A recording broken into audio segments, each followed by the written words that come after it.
Welcome back, everybody, to another episode of the Jodo Cast, your Star Wars gaming podcast. This is episode GenCon special. Because that's not a number. You know what? Math is the foundation of everything. It's a Cyrillic. Yeah. If you studied ancient languages, you would understand the correlation. In any event, this is going to be our GenCon discussion because we didn't have our usual... What is this bullshit? I don't know. I don't know how to answer that. Sorry.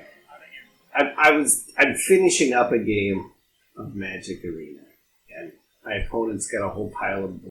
So it's a lot of blue and some black. No, it's green and black. Oh, okay. I'm doing Jumpstart, so it's both our decks are weird. But my deck does not have, like, the two halves don't have a ton of synergy with them. I really feel like Tommy Lee Jones in The Fugitive. I don't care. Yep. I knew where you were going. But you were going to say that you... I didn't win this game. I don't care. So yeah, we're going to talk about GenCon because we didn't have, in spite of everything, we could, still have done some daily recordings, but it would have been a little less exciting maybe.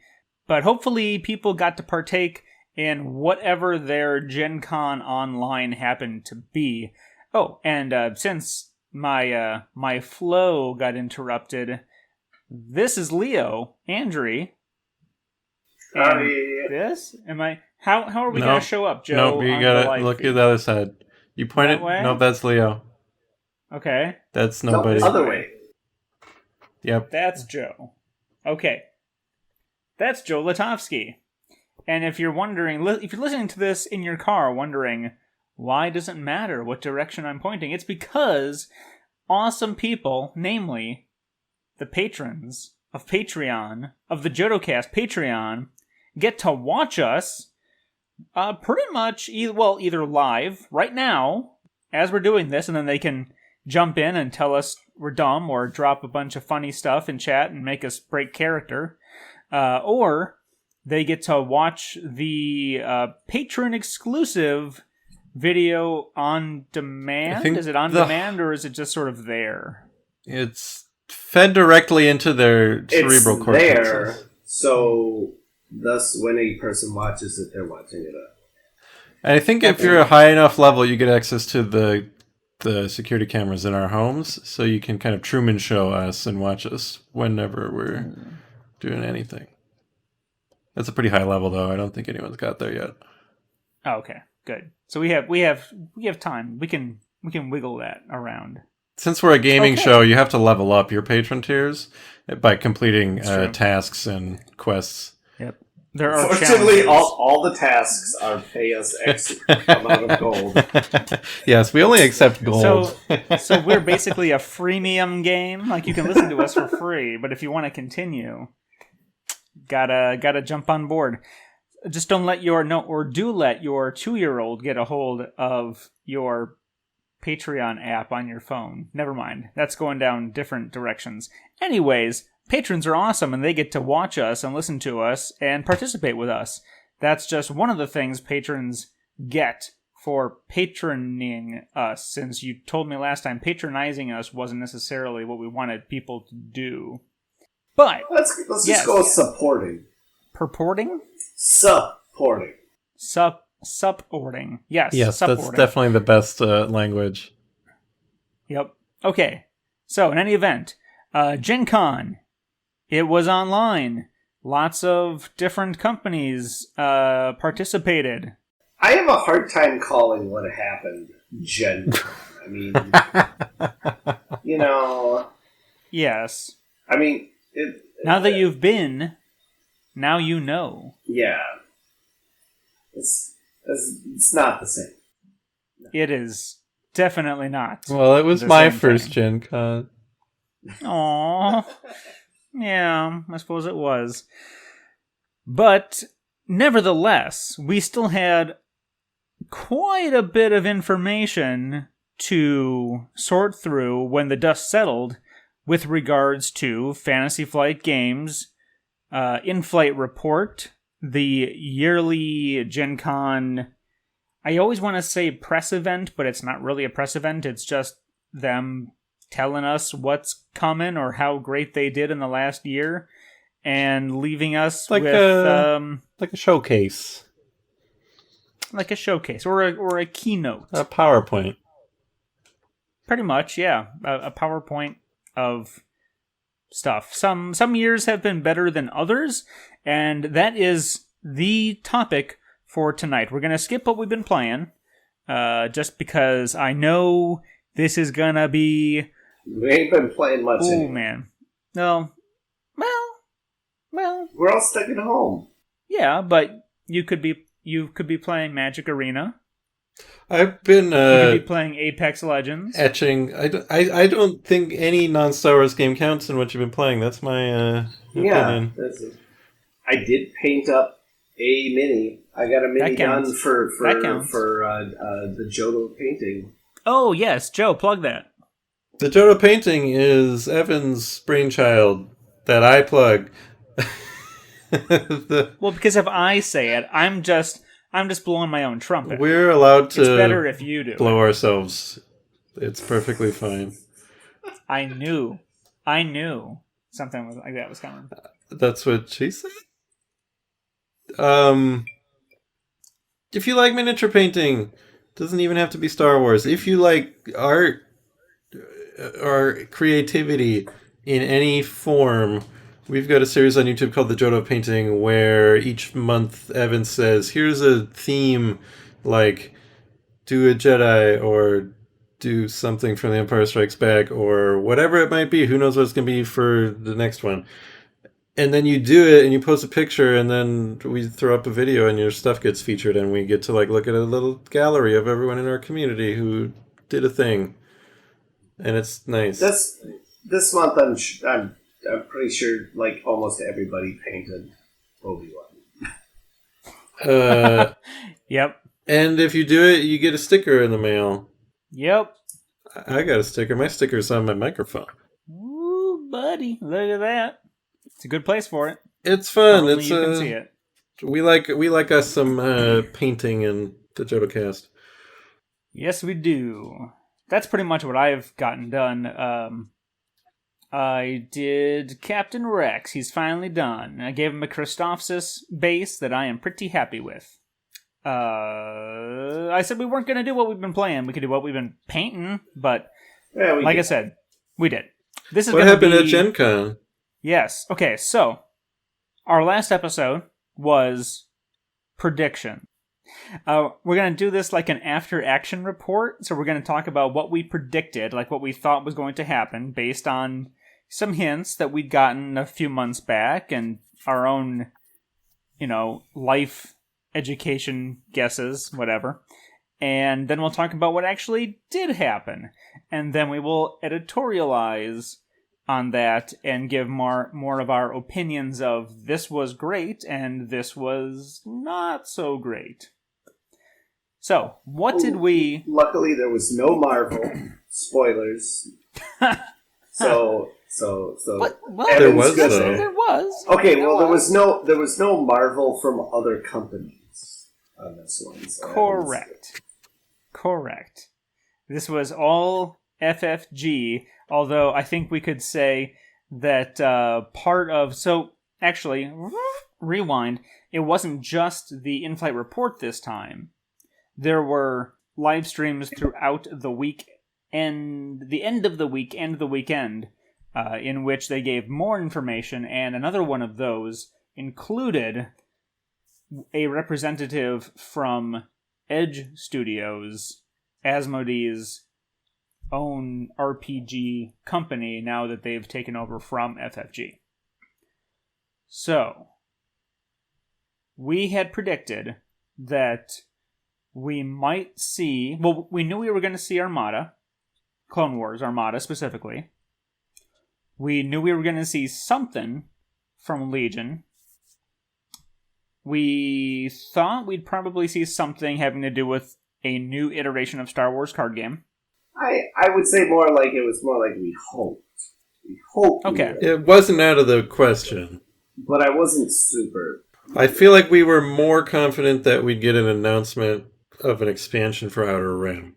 I was going to say that next. Yeah, I think that was also in our top wants and like within the realm of possibility. That wasn't an outlandish guess by any means.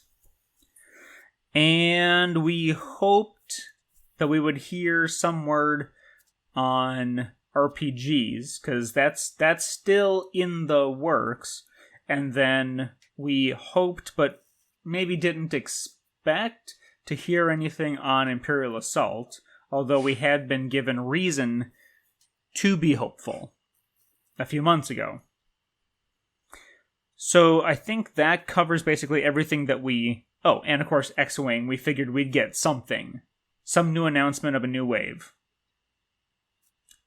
And I think for the most part we did get that. Was there anything I missed as far as reasonable predictions? We had our Magical Christmas Land, which was like, this is not going to happen, but we'd like to hear it.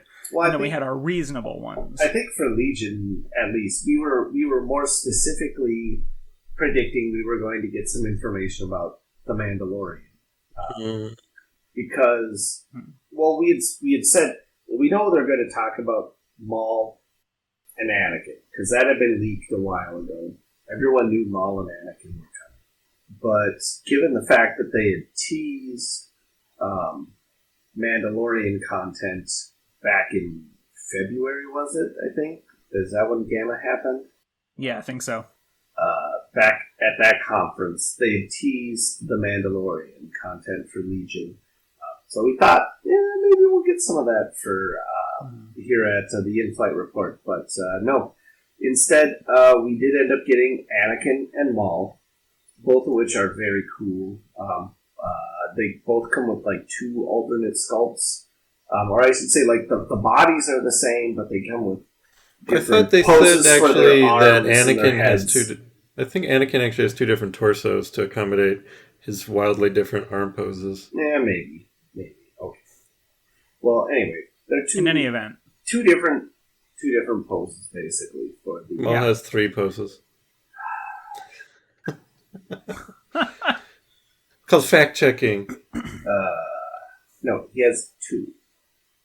No, he's got lightsaber 2 poses in front of him and 2 heads. He's got his lightsaber held out in front of him. He's got his lightsaber held out behind him, and then he's got both hands on his lightsaber. Does he? Yep. Okay. They didn't show any images. Not in the in-flight. They showed it during the Legion stream. Oh right, yeah. I ended up getting stuck with a work thing during the actual Legion streams. I was not able to watch. And I think that was on the GenCon stream, not the right. FFG stream, right? Which, irritatingly enough, is the only one that they don't seem... Because I didn't watch the whole thing. I wasn't able to. Yeah. They haven't uploaded it to their YouTube channel yet. They uploaded the other ones. I noticed that. Yep. And it's dumb. So, yes, it is. Yeah, so besides Anakin and Maul, though, the other 2 things that we got that were, I guess I wouldn't say surprises, but yeah, those were not surprises. Were the personnel packs for Republic and Separatists. Yeah. Like, they hadn't, their existence hadn't been leaked, but everybody knew that they were coming eventually here. Yeah, that's one of those things that was just a matter of time before it happened, so it's not really a surprise, per se. The personnel packs are pretty similar to the ones that the Rebels and the Imperials got. You got a generic commander/unit leader guy. There's a repair guy. There's a kind of like a communications guy, and a medic. But I'll tell you what, a medic for the clones, anyway. I mean, I'll tell you what. The droids have a medic. Yeah, but they've got a repair bot. Right. Do they have a medic and a repair bot? Yes. Yeah. Okay. The medic is like the doctor that Grievous has in Clone Wars, which obviously is only going to be useful for your commanders and operatives. The repaired bot, I think he's like the sculpt. He's holding a battle droid head. Yes, he is. It's that little like lamp head guys you see in the background of Phantom Menace, I think. That's where I know him from anyways. They don't actually have a comms officer. They said that they weren't going to give it to the droids because that's kind of built into them already. They can take... Yeah, it's a droid. Viper droid. It's a little baby probe droid thing that's... So it does intel. It says it'll function similarly to Maul's probe droids, because Maul comes with 3 Sith probe droids. Yeah, and they both say that they will grant you observation tokens. I think you put it down and we don't really know. You go, huh, that's a building. Huh, that's an enemy. Oh, it's a nice day. Yeah, I'm really curious what the observation tokens are actually going to do. Because there's not a lot of secret information in the game other than what is in your command hand. Well, my only guess, and even that is like, once you look at it once, I mean, I don't know. And even then, like, once you know what your opponent's playing, you can kind of guess what's in their hands. So yeah. The only thing that I can think that observation would be to help to defray some disadvantage applied to shooting. Yeah, like maybe it could increase your range when shooting, or increase the range of your standby or something like that. I could see that. The other thing that was unique about those two is that the clone, engineer, repair guy, and medic don't have the non-combatant keyword. That's true. They can shoot, which is but they cannot heal as much as the non-combatant. They get one the heal Rebels rather Imperials than 2. got. But they can shoot, which is a big deal. So yeah. I like that they're like actually still pretty faction unique compared to the Rebel and Empire ones. Mm-hmm.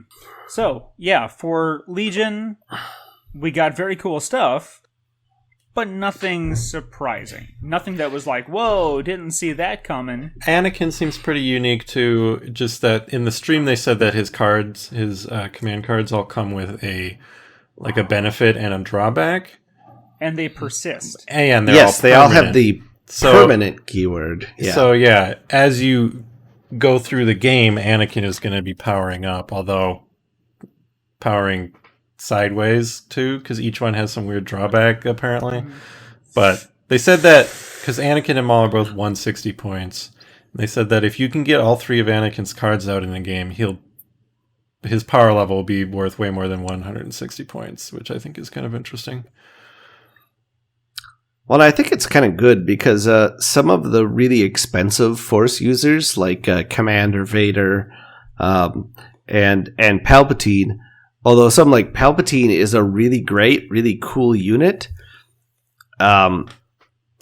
for his cost and stuff, he's not super effective for his cost. Same with Commander Vader. Is like if you can actually get that guy into combat, he will tear up, but he's just usually not worth spending that number of points. So I like the fact that they are giving us some lower costed Force user units in the game. And for X-Wing, we predicted we'd get something. Had there been any leaks? I mean, I think basically everything they announced had already been leaked. So, okay, great. Surprising to me because I haven't looked at any of the leaks. So it was. Well, it's not, because I already told you all this on our prediction episode. Did you? I don't remember. Yeah, I did. Okay, because I remember, because there was a discussion, because I think I accidentally called the V-Wings something wrong or something like that. At any rate, yeah, so, well, I should say I didn't know the hyperspace ring was coming with the ETA fighter or Ada fighter. I don't know. Ada? That's like, yeah, I suppose it's probably like the letter. So we have deltas. That's what I would think. Is that how it's pronounced? Ada? Eda? Yes, correct. Ada. Yeah. Ada burrito. I did not know the hyperspace ring was going to come with it, and that is really cool. I really liked the addition of the hyperspace ring. I I didn't realize that the TIE Brute was going to be a medium base ship instead of a small base. I did not realize it was that big. Again, that's cool. I'm glad that it's going to look different than the 37 other TIEs on my shelf then, since it's going to be that big. And they had a very...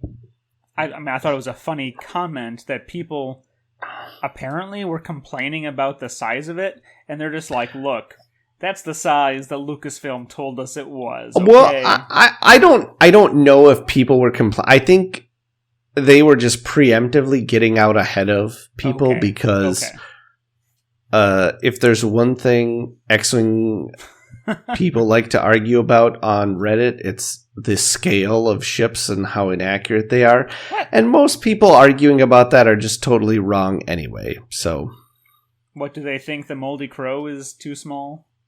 oh yeah, definitely. Most ships that came out like before 2010 don't have a proper scale anyways. They're like different every other shot. Especially the ones that didn't have digital assets created of them. Like the A-Wing, every other shot of an A-Wing in Return of the Jedi, it's like changes size. Yeah. Yeah, and Legion players do the same shit though. Like with the Snowspeeder. Yeah, people go on about, they're like, oh man, the Snowspeeder's way small. And it's like, did you actually pay attention when you watched Empire Strikes Back? It's not. It's little. Yeah. They're like crammed in there. Uh-huh. And my favorite is when people use the Micro Machines Action Fleet Snowspeeder to be like, no, the scale's way off. Look at how tiny this little guy is that I put in the cockpit compared to the Snowspeeder. And it'd be like, who gives a fuck what scale Micro Machines is using? Look at how big people are standing next to them in the actual movie. They're all about... I only care about Micro Machines canon. I'm sure there's an entire wiki devoted to Star Wars Micro Machines. The MMU. Yeah. Coming to a theater near you. And I was surprised. I mean, you might have mentioned this too. Maybe I tuned out for X-Wing, but is it Heralds of Hope? Is that what it's called? That's what they're called. The Resistance Aces pack? Yeah, the Heralds Aces of pack. Hope. Sweet, I got it right. Yeah. I think we knew that an Aces pack was coming. We didn't know exactly what the contents were. It's with 2 X-Wings and an A-Wing, and comes with new pilots. The paint jobs on them all are fantastic. Yeah. I love them. It's like Rise of Skywalker, the paint 2X1A. jobs. The orange X-Wing, a green that X-Wing. I don't know what it is. I'm not a huge fan of the orange X-Wing. Yeah, whatever about the movie, but I think the actual colors on the ships look great. Yes, the paint jobs look fantastic. And they announced... Let's see, what else do we have? We had the Django. Django Slave 1. We had the droid TIE Fighter. The Tri-Fighter. The Tri-Fighter. Isn't that what I said? You said TIE Fighter. Oh, sorry. Drink number 3. They're pretty strong. Blame it on the alcohol, baby. Yeah. What he said. The V-Wing. I think the V-Wing is such an ugly ship. It is.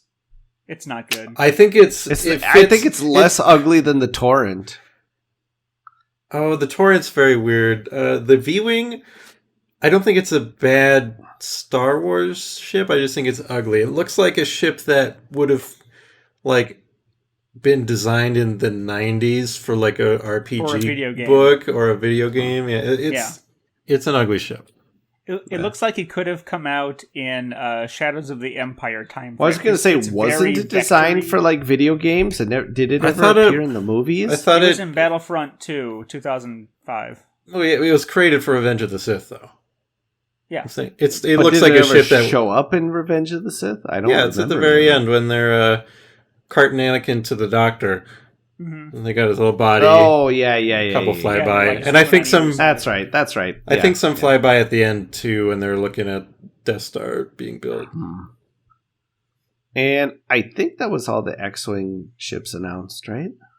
I think so. If not, Yeah. doesn't matter that much. Yeah. And they did go into some detail about some of the ones that had already been announced, like the LAT and the like the droid hover ship and stuff, which has a really cool maneuver called the side slip, which I own no Separatist ships yet, but I want to buy just so I can have the ship because of its slide slip maneuver. Where you put a bank or a turn maneuver on the left or the right side, and then they just sort of strafe around.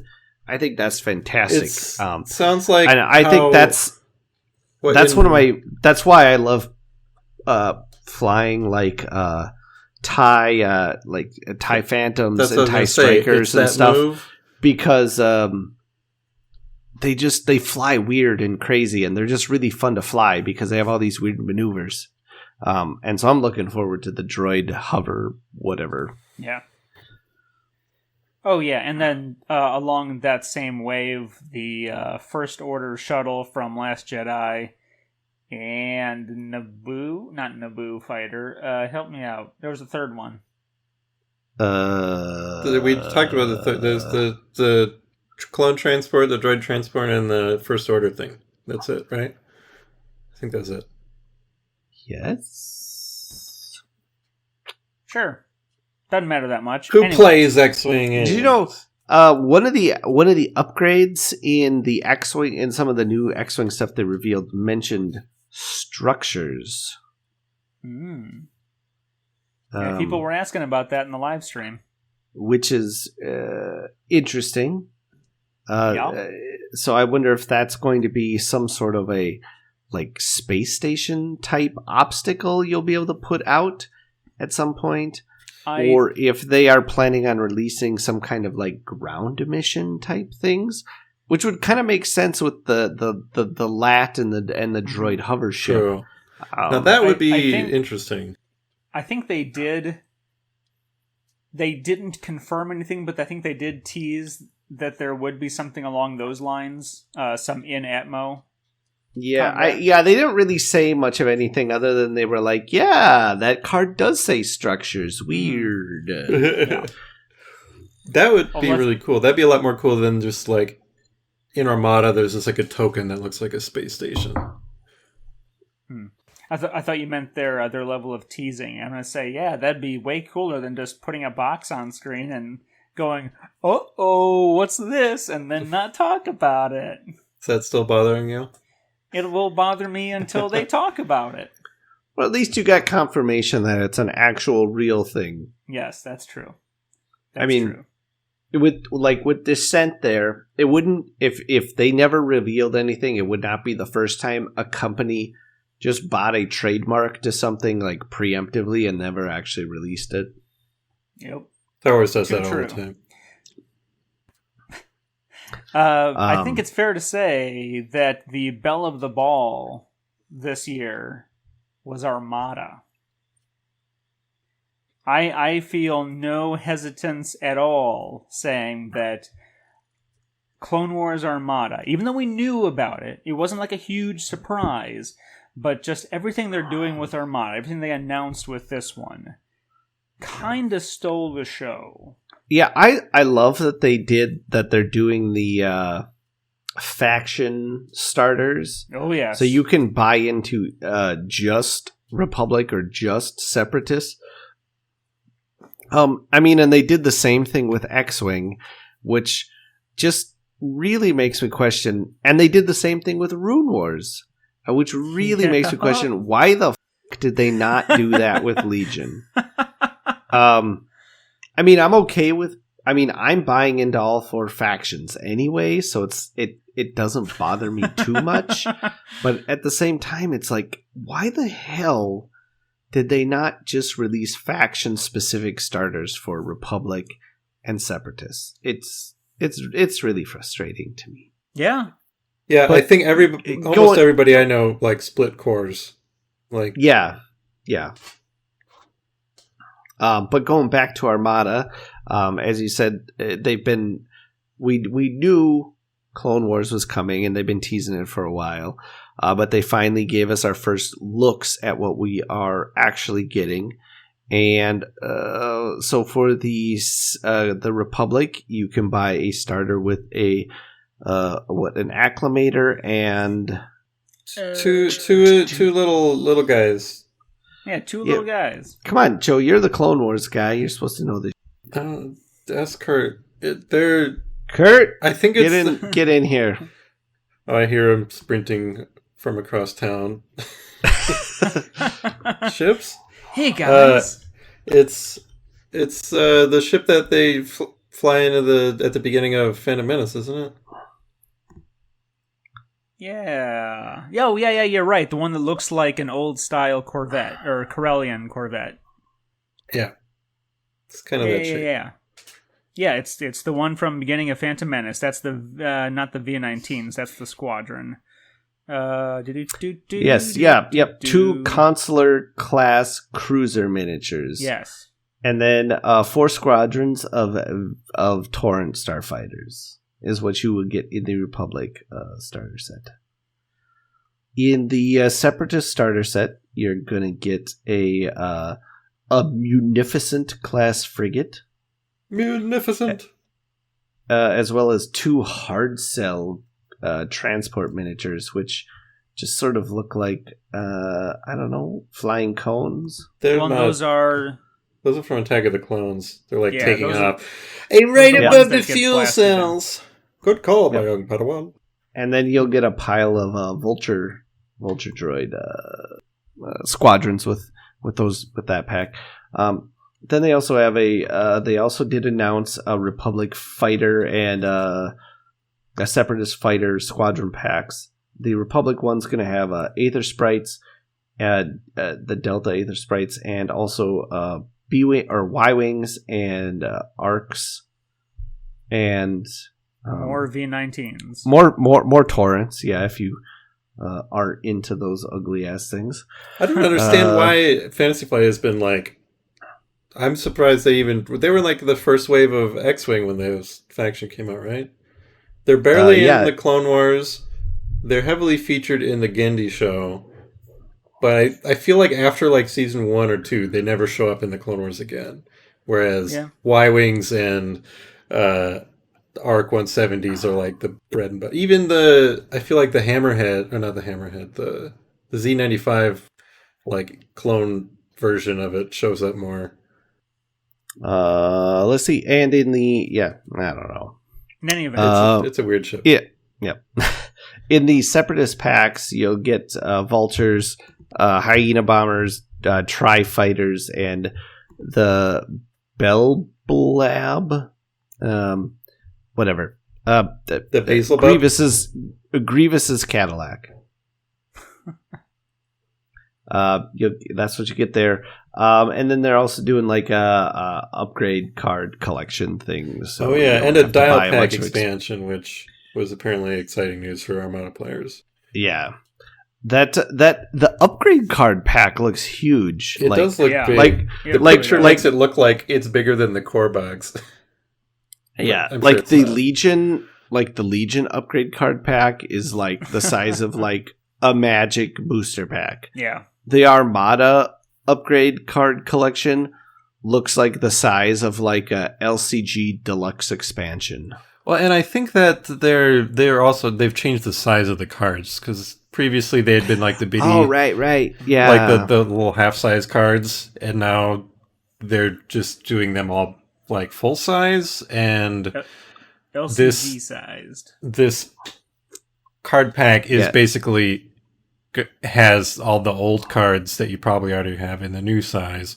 But if you're just getting into the game, it's the way to get all those cards without having to buy the old stuff. So it seems like it's going to be a really good place to jump into Armada for the first time. Yeah, I know what tempting me slightly if I went places to play games. I know at least 2 players of like our local local like Legion or X-Wing group, at least a couple of those guys are like, oh man, I guess I'm buying into Armada now. Yeah, I started looking at them the other day too. I'm just like, do I want to get the core or just wait till December? Because all of that is going to drop in December. Yes. I wonder what the split on, like, if a bunch of people you knew got it, like, would all of them get Republic? I was surprised to see people excited about the droids in X-Wing, because I always thought those ships were just kind of boring and not ships that I wanted. Well, I think they gave at least like the Vulture droids got like interesting mechanics. But, right, like, I think droids got interesting mechanics. They gave like the Nantex fighter got some really interesting, way overpowered mechanics. Nantex fighters can suck my balls. I think I was like thinking about it as like a Star Wars fan and not as a X-Wing fan, because like you're saying, oh, they all love it because it has these cool game mechanics, and I'm just like, it's a Vulture droid and it's kind of boring and dumb. And that's where my perspective was. Like, if it's, I guess, like, if they're fun, but at the end of the day, it's a Vulture droid that I don't have as much affection for as, say, an ARC 170 or a Jedi Starfighter. Yeah. Yeah, I mean, I totally get that, too. But I guess as a guy who's actually playing the game, like, that's what I look for, is what is fun to fly. Mm-hmm. Like I am not a huge fan, like I said, of, say, like the design, like the aesthetics of the TIE Striker and the TIE Reaper, yeah. The Reaper kind of looks like a vacuum, like a dustbuster. But they both have the adaptive aileron ability, which makes for, I think they are really fun to fly around the battlefield. You know, the TIE Phantom with its cloaking abilities makes it really fun to fly around. And like I said earlier, that's why I'm excited about the droid hover ship, because I think it's going to be a really fun ship to fly. I guess, at least for me, that's what I look for in the game, is what ships are fun to fly. What ships have some... And Anakin does the same kind of thing. Anakin has a whole bunch of different things he can do, where he can spend his force to do some extra maneuvers and stuff like that. And that makes him really fun to fly, in my opinion. And that's the stuff I really like in the game. So Armada, look, it's a rad game, and I kept expressing throughout the stream via Twitter how sad I was that I hadn't gotten into it sooner, because it's a rad game. Hey, I just bought into Armada the other day. I've always had fun when I played it. I still have that trophy on my wall from when I accidentally won the tournament of it. Well earned. Well earned, sir. Yeah, I actually got a guy in my area was selling. He had like a core set plus like one of each of the Wave 1 expansion packs. So, and he was selling that whole thing really cheap. So I bought that the other day. So I now own Armada. So I'll probably start playing that a little bit. Good. Are you going to paint your squadrons? Someday. I've always wondered if people actually did that. Oh yeah, lots of people do. I feel like you look on some of Kurt like does. the That's Kurt. some of the painting really well. Facebook groups. Yeah, Kurt, get in here, bring your chips. Yeah, no. If you look on like some of the like painting like X-Wing and Legion painting groups, there's people who post Armada stuff too. Lots of people paint their squadrons. Cool. They look very paintable. Like I would want to, but at the same time, they're so little bitty. They're so little bitty. I cannot believe, like, if you look on some of these groups, or like the same thing, like the Armada subreddit, the details some of these people get on painting their squadrons, I'm just like, holy shit. Like some of these people are painting like their little like YT-1300 Millennium Falcon or whatever. Like the paint jobs on their little tiny Armada one are like just as detailed as the paint jobs on my X-Wing guy that I got. My X-Wing YT-1300 I got from the factory. It's crazy. Wow.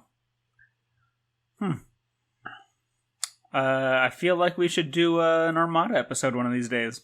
I think that would be... I better learn how to play, and then we can do an Armada episode. There you go. Remember how to... I've always thought Armada was a good game, but not enough of my jam to have me ever buy into it. It's slower and more ponderous than X-Wing. I mean, it's really... If you want to feel like Thrawn versus if you want to feel like Poe Dameron, X-Wing versus Armada. That's kind of how I think about it. Not that X-Wing players don't get all dinky and pondery, which Leo's gone. We're going for a ride. Quite long enough. I was trying to see if I could get over to my display case and show off my fleet that I got. But oh, yeah. Look at all my display cases I've got up now. That's cool. I want some. They're not all full yet. I'm working on it. Oh, yeah. I've got more than enough to fill them up, but... Do you put non-painted stuff in your display case? I have been, just because it's easier to store them there than, on... It's true. Not the display case. Well, so I don't know if we actually mentioned it. At the top of we said our predictions for Imperial Assault card game, Outer Rim. I don't know if we mentioned that or if it was obvious to everyone listening that those were things that we were let down by that were not addressed. I was so sad we didn't get Outer Rim news. I wasn't surprised that we didn't get Imperial Assault news or card game news, but I was really hoping for that Outer Rim expansion news. Yeah. You know what I was really surprised we didn't get was anything about the right. RPG. That's the other thing. The fact that they did the whole RPG company presentation, and people are like, "What about the Star Wars RPG?" And they're like, "Oh, I can't believe you guys asked that. I was really hoping we could get through this without you asking about Star Wars, the most important one." They were fingers crossed. No one mentions it. And it's they had nothing to say about Star Wars, which is troubling. They essentially they'll keep reprinting the previous stuff, right? Yeah. Yeah, and they were like, we're not going to talk about anything other than the fact that we're reprinting the old. But they're still doing new stuff with Genesis, right? Well, I mean, there's like some L5R stuff that and like didn't some kind of Keyforge thing get announced? Oh yeah, there's a new book for Keyforge. They announced a new D&D 5e setting thing.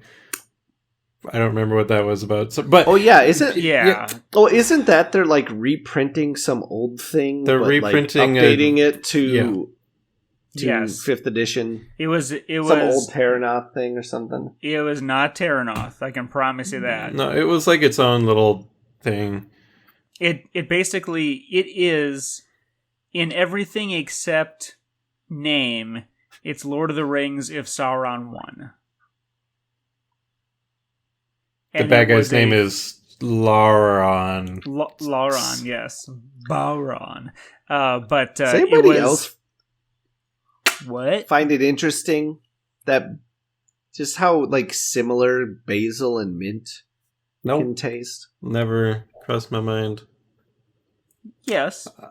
Did you accidentally make a basil julep? No. It's a vodka. Cucumber and basil vodka gimlet. I found the recipe online because I had a bunch of extra basil from cooking supper sitting around. I chopped up too much basil, so I looked up a drink that uses basil. Nice. So without editorializing your response, yes or no, they're still making new Genesis content? Yes. Okay. Which I think is good news because if they had abandoned Genesis as well, then that would spell worse news for the Star Wars RPG, because it's the same system. Yes. Yeah. And so if they were abandoning Genesis, it's kind of Genesis, weird that I would be like, why? Oh, they're abandoning the cool dice system that FFG made. So that probably means they're going to abandon Star Wars system too, or make a new Star Wars system. But that at least means they're either just done forever with Star Wars, or eventually it'll pick up where they left off and it'll be fine.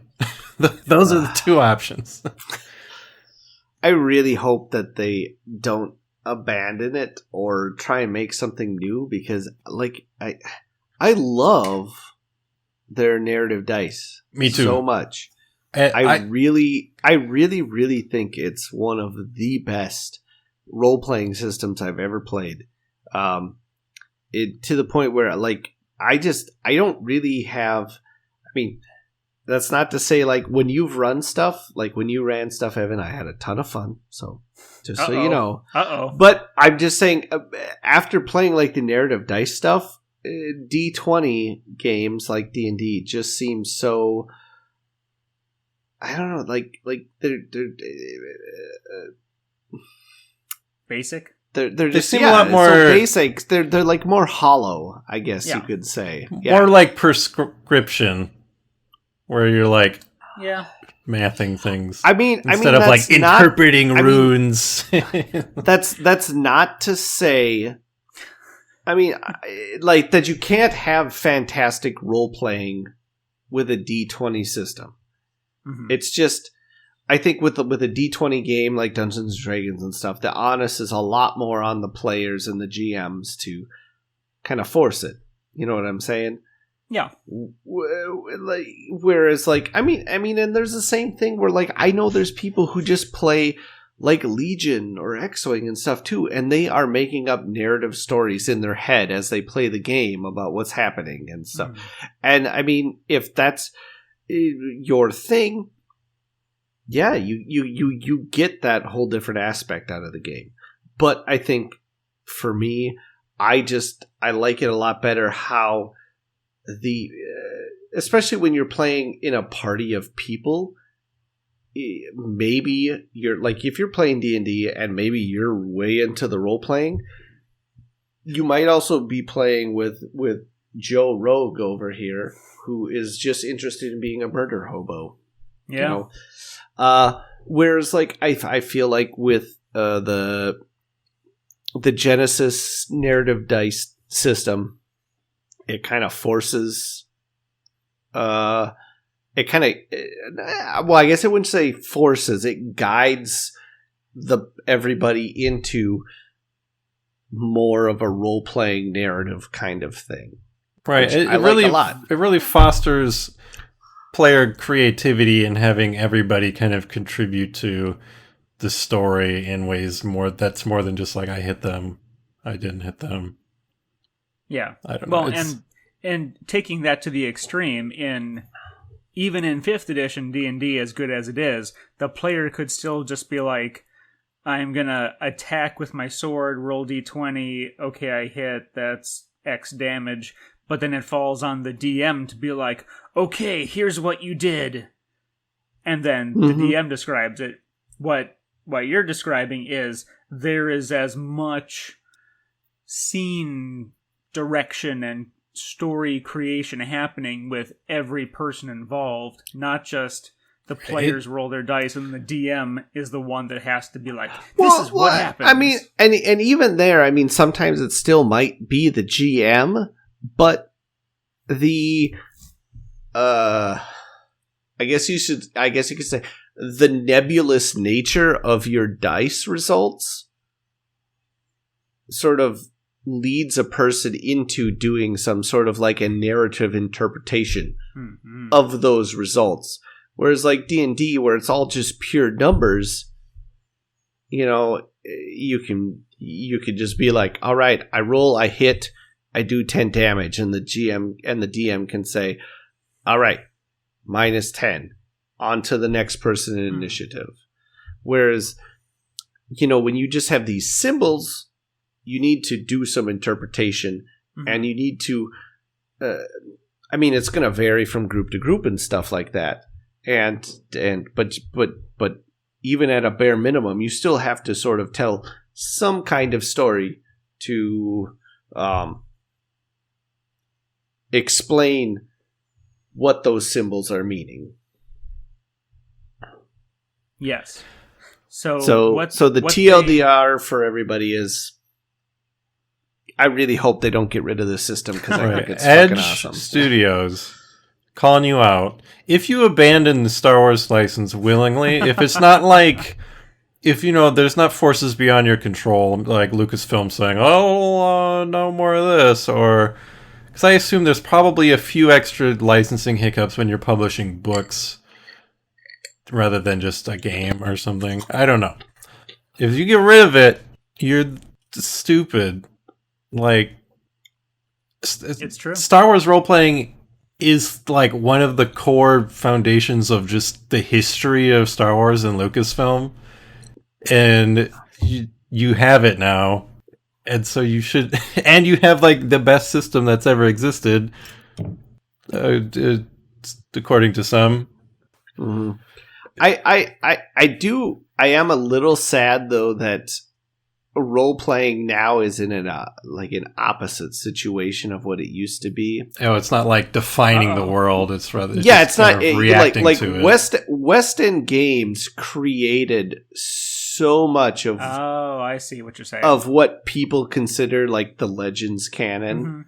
Mm-hmm. So much of that has roots and seeds in West End Game source books. And it's something like a lot of people don't even realize that this thing they read about in whatever novel that they think or comic book that they think is really cool actually first appeared in these role playing games. In Star Wars Rebels, the carrier ship for the TIE fighters, that was from a West End Games book. The planet Shantipole with where they find the B-wing, that was from one of those books. Yeah. I mean, so it's still doing it to some extent, but not to like it used to be. But now role-playing games are in the opposite situation, where rather than creating the canon, they are chained to the canon. You know what I'm saying? Right. They can't like they're not going to like add a new species, or maybe they'll do a new planet, but it's not.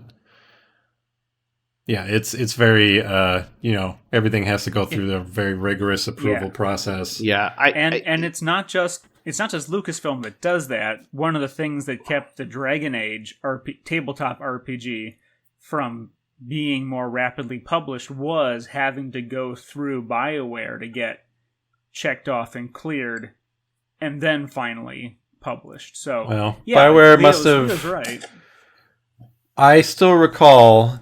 Because I read the first 3 Mass Effect novels, and I loved them a lot. Written by Drew Karpyshyn. And then the 4th one came out, written by... Mass Effect book. The first 3 were very good. And then there was the 4th one, written by I don't remember who. I was like, I can't wait to go get it. And then I was looking on... Dum Dum. I don't remember if it was the days when I was on the Xbox forums or if it was on Reddit. But it was like if every page of the book featured some sort of like lore inaccuracy.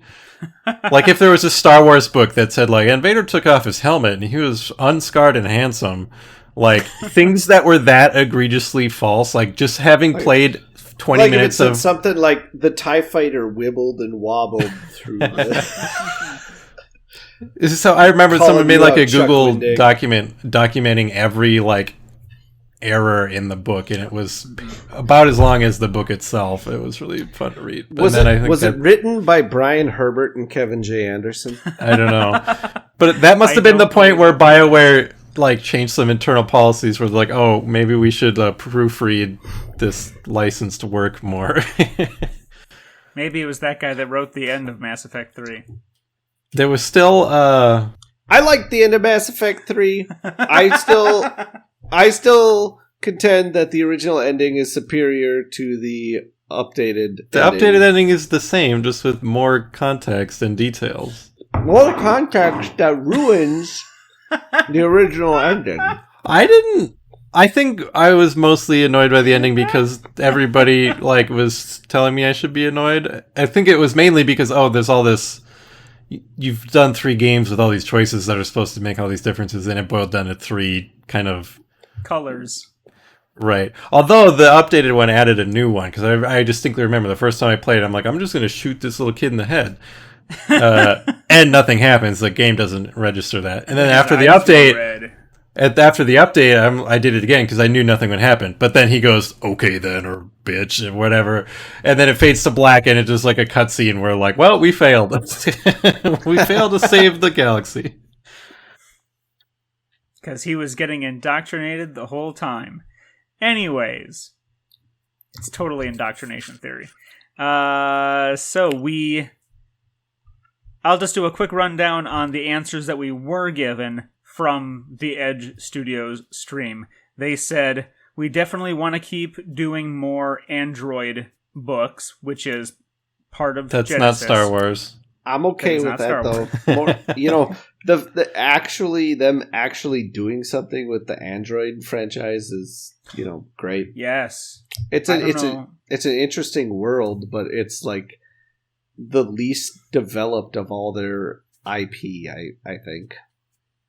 I mean, there was a lot of lore within Netrunner. But you're right, they don't have hardly any other games that were substantive for Android besides Netrunner. And they don't even have that. And there's New Angels? Isn't that a game they made?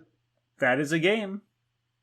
That's all I know about it. It certainly is. It existed. Actually, I do want to play, someday, I want to play the original Android game because it's basically a murder mystery with androids. I want to play that. They definitely want to keep working on that. They are definitely working on L5R, which is not Genesis, but it feels like it could have been. But isn't it like it's like the it's like 75% Genesis? Yeah, it does have dice with symbols on it. It's close enough that people were like, can we just Genesis this? But they wanted to attempt to preserve a lot of the old game's flavor. They wanted to sell you a new book and new dice.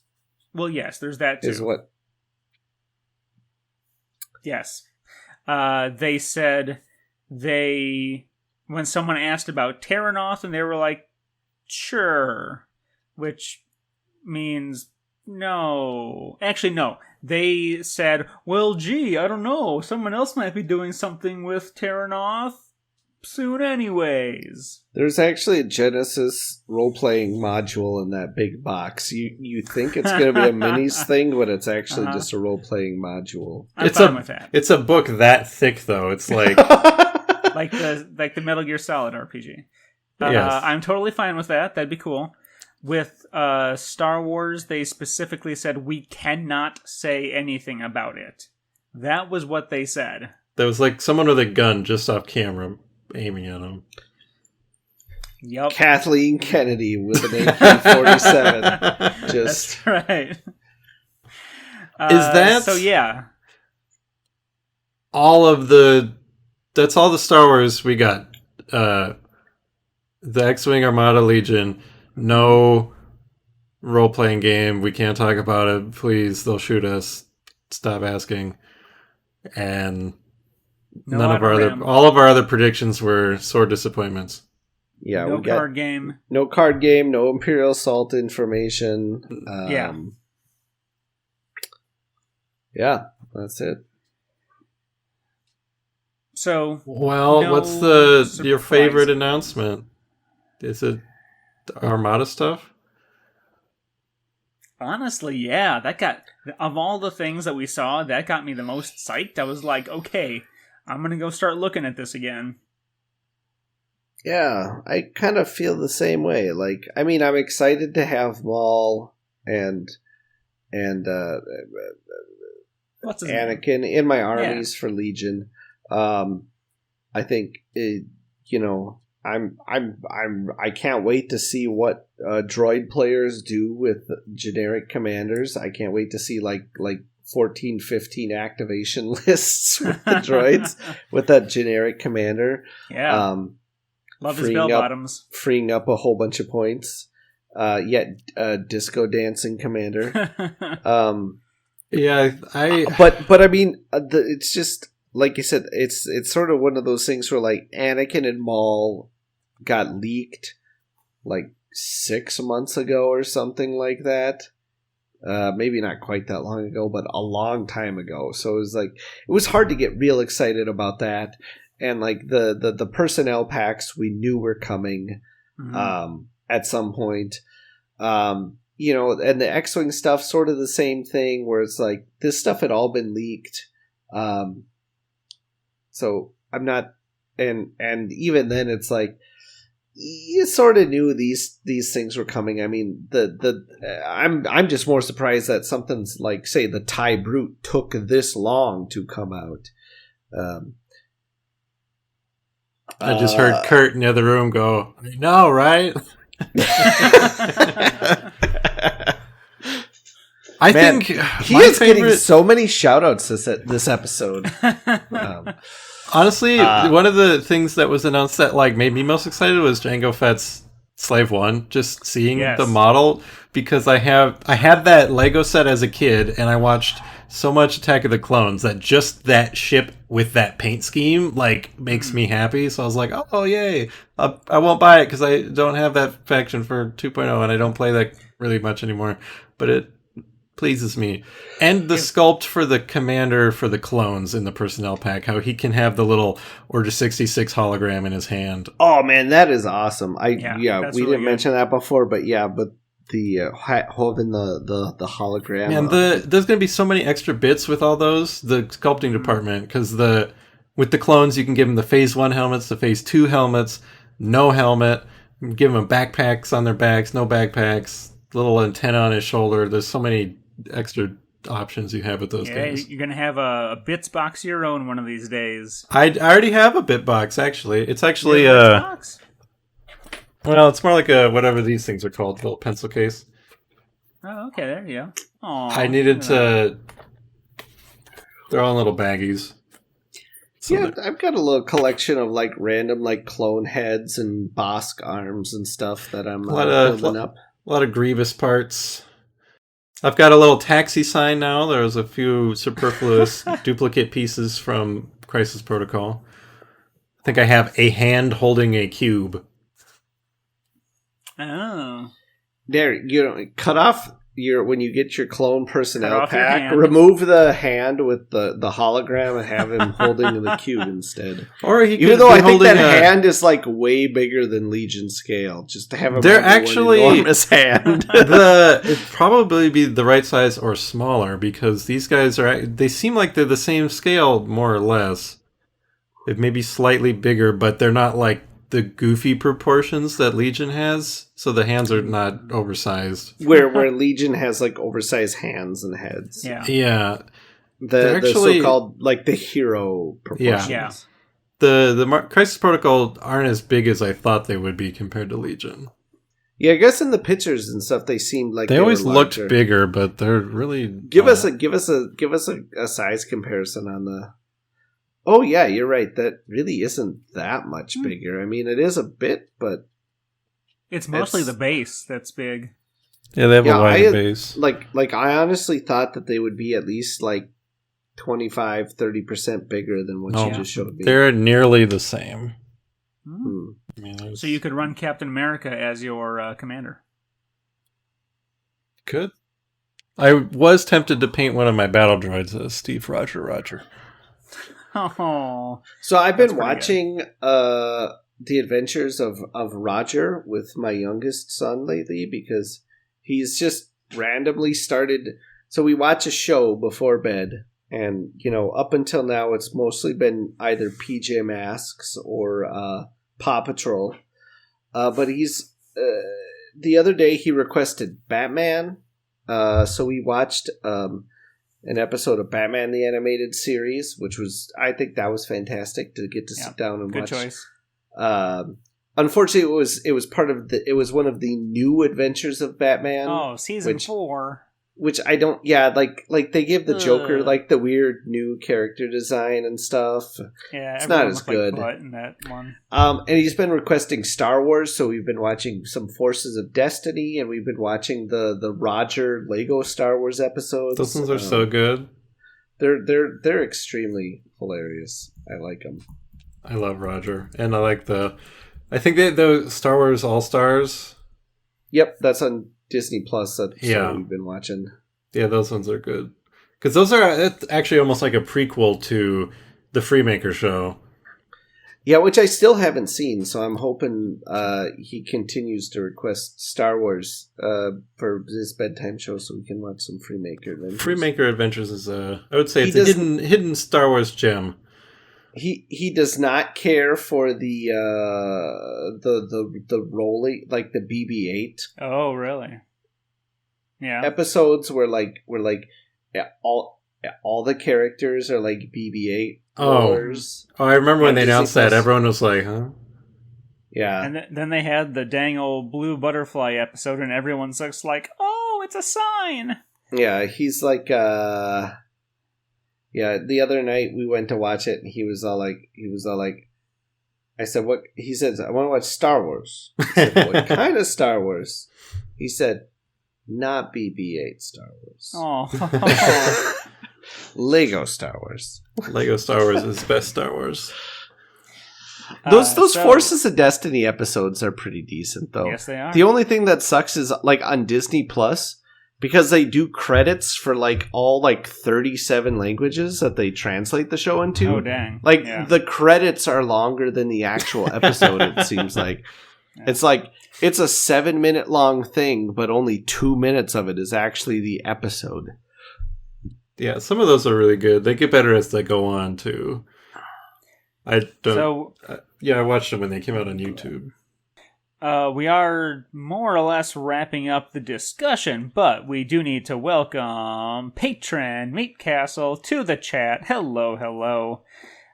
You did miss us going through our disappointments and aggravations with Edge Studios not being able to say anything upon threat of dismemberment and being fed their families.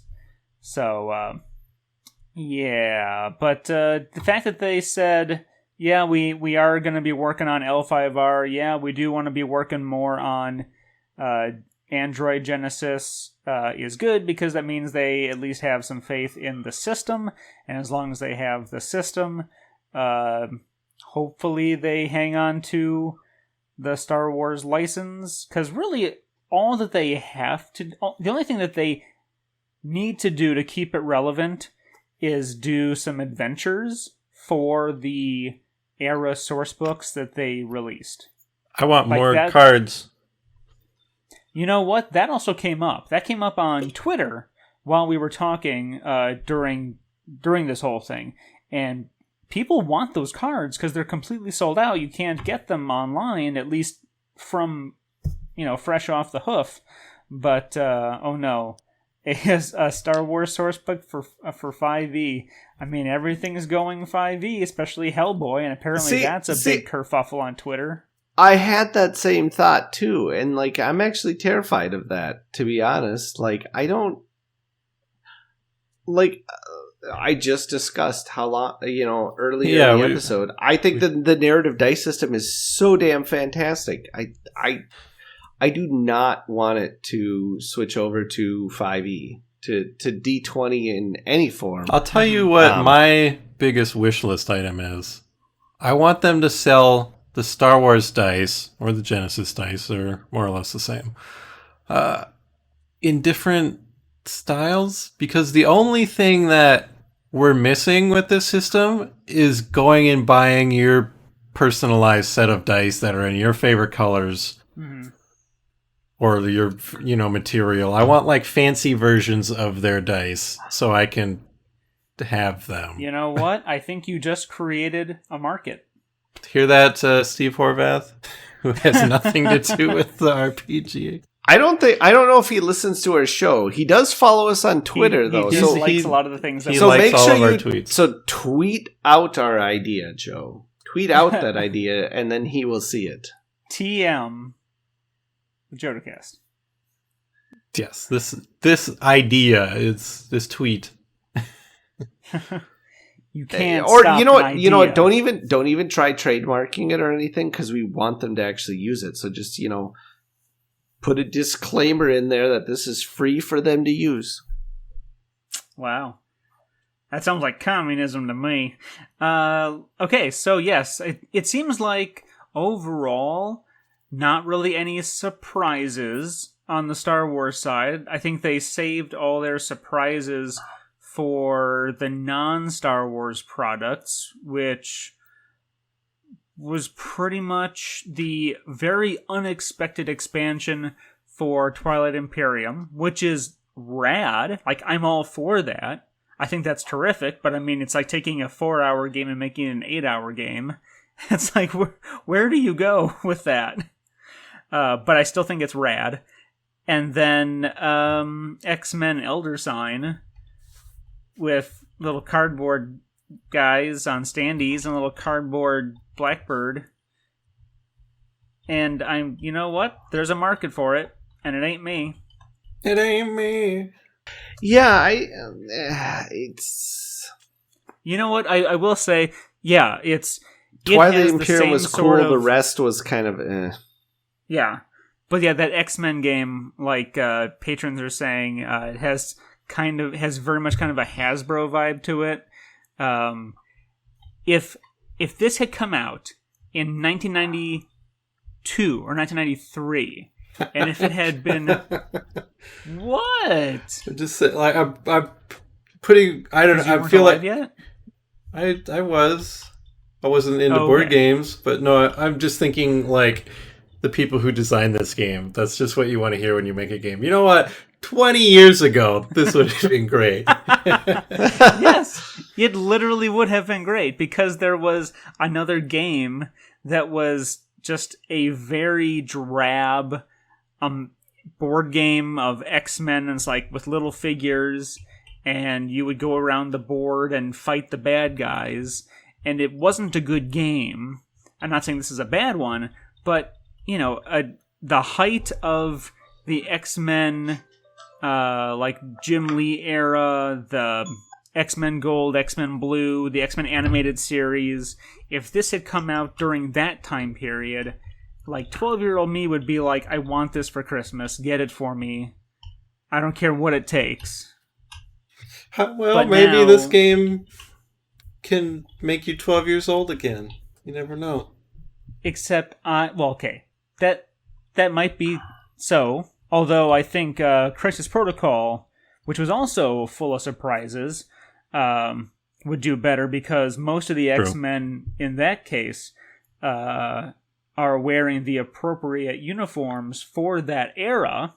Yeah. In Crisis them, Protocol, that was the other annoying. Yeah, the other annoying thing about that X-Men game is there's a mismatch.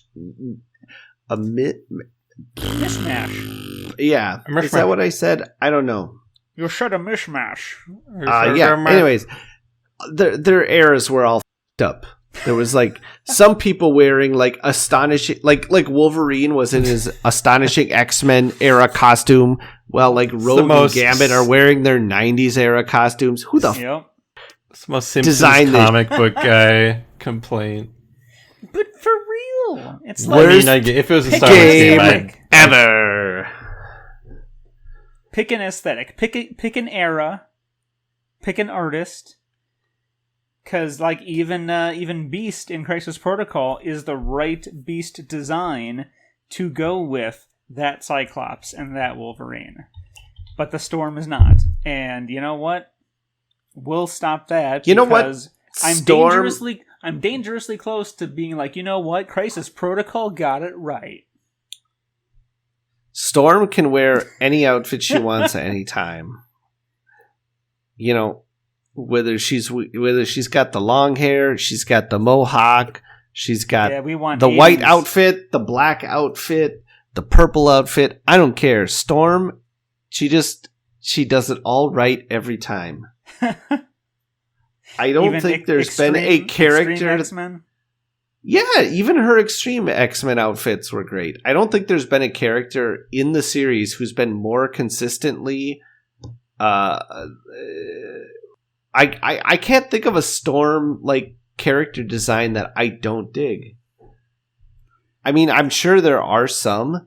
Like, I'd say probably like her Age of Apocalypse outfit and design is like the closest I come to not really liking. Mm-hmm. But even that's fine. Yeah, even her Ultimate X-Men was like super good on point. I would like to ask if this episode has the most tangents of any episode we've ever done yet. The most non-Star Wars discussion. By design. I don't think it does, to be honest. I mean, we've had some pretty bad ones. We'll have to check the JodoCast wiki. And yes, as is being pointed out, like again, the art style is important, especially in again, not Star Wars, but it could be. You could apply this to Star Wars as well. Art is every bit as important in a game like this. Star Wars and X-Men are very, they need their aesthetic to be on point. They need the art to not just get the job done. It needs to be really good. It needs to be really solid. And on Star Wars, they've gotten it right 95% of the time. But a lot of the art that we've seen from like Champions, Marvel Champions, just feels like 90s Pizza Hut comic book art to me. So, I don't know. I don't know where the rest of the FFG commissioned artists are that have done like Game of Thrones, Lord of the Rings, Star Wars. Why isn't Magali Villeneuve doing X-Men? Maybe it was that dude who got let go because he was a abuser or whatever the piece of shit was up to. That maybe he was the only one doing all this artwork you liked. Maybe. At least it wasn't Greg Land. All right. That guy. Greg Land. He is a tracer. As we end every episode, we call out pieces of who should go themselves. Yeah, Evan. In fact, just the other day, like my Facebook memories came up, and it was like my Facebook memory was like a picture of some guy who's all like, "Oh no," or whatever. I don't even remember. And then it was just all like, when you open up your Uncanny X-Men number 11 and realize that Greg Land is still doing the internal pencils. Ugh. That sounds like a weird sexual thing. Oh God, I fucking hate that guy so much. And like, I actually stopped collecting Uncanny X-Men for a while because of him. Like, I just got so sick of his art that I couldn't even read the comic anymore. I was like, I called up my comic store and I was like, cancel my Uncanny X-Men subscription and let me know when this asshat is done drawing. And then I will start collecting the book again. Wow. Boycott Uncanny. Yeah, that's what happened. So I had like I had been collecting Uncanny X-Men steady for like a decade. And then I have like a 6-month period where I was, so for like 6-10 issues, something like that, I was just like, I ain't collecting this book anymore. Yep. Anyways. All right, add that to the tangent count. Yep. Ding ding. That's the sound of the counter that's hovering over my head. All right.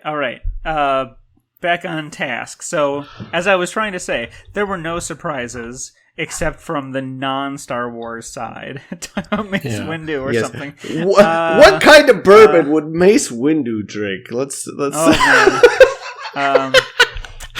Anyways, yeah. I mean, you know what?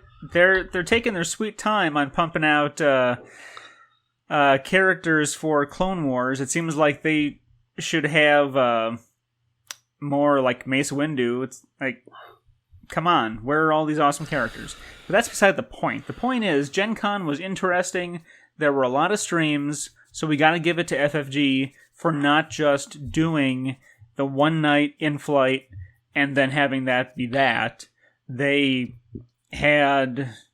Well, yeah, I'm sure a lot of this was like this would have been the stuff that you would have been able to demo on the floor and stuff like this if the con had actually happened. Yeah. Right. I think they did a very good job. Aside from the in-flight report crashing and them not being, and then the fact that their Legion in-depth stream he said has Keyforge yet to appear anywhere. Yeah. Yeah, so I think they did, like you said, they did a pretty decent job converting their whole thing into online, other than the fact that, every time they said Keyforge, the damn streams crashed, so...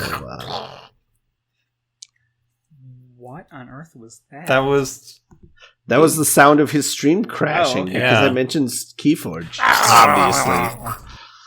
This is like saying,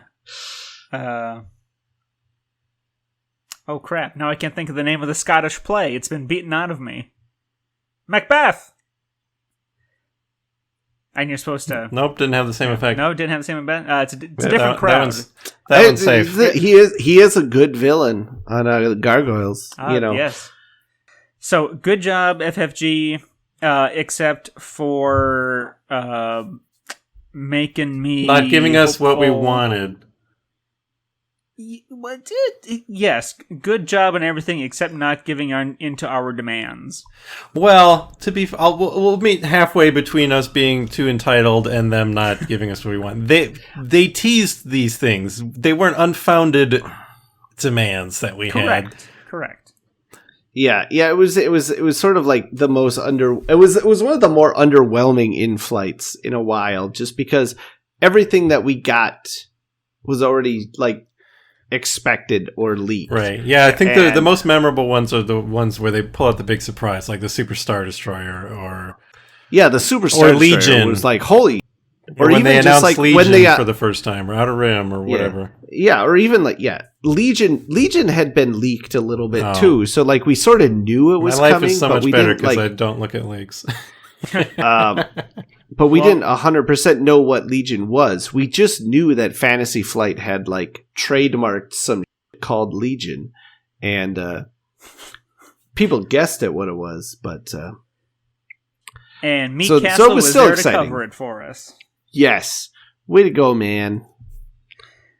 Those were the days. The days when you could be around strangers. Hey, go places. You know what? The Twilight Imperium crowd got their faith was rewarded this time. So good for them. Yeah. And who knows? Guys. Maybe Keyforge people are excited. I don't know.